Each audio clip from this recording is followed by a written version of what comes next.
È un momento speciale per i bambini, per le loro famiglie, ma anche per le moltissime strutture che aderiscono a questa giornata in cui tutto parla di natura, sostenibilità e buone pratiche. Un successo da sold out ha caratterizzato l'ultima edizione della giornata in cui le fattorie didattiche del Veneto aprono le porte ai più piccoli per avvicinarli alla natura, agli animali e ai prodotti più sani e genuini. La Regione ha lavorato molto per diffondere questa iniziativa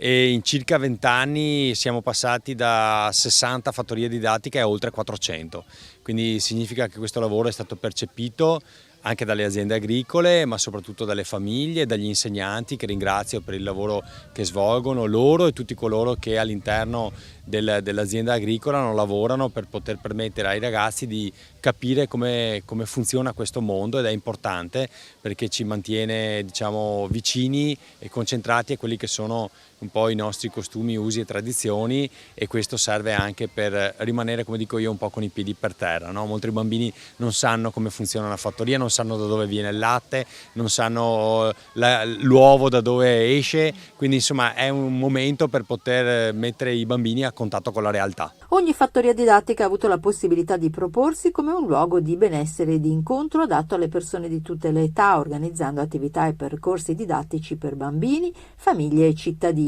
legati alla coltivazione e alla cura del paesaggio e dell'ambiente e collegandoli alla propria identità produttiva e territoriale. Il mio lavoro è soprattutto far conoscere il mondo degli animali. Lavoro con massimo 2 classi alla volta, con 2 operatori contemporaneamente, e il mio lavoro principale è proprio quello sul linguaggio non verbale, quindi far capire alle bambini, ma non solo bambini, anche adulti, come ci si approccia agli animali e come si allevano in un modo che sia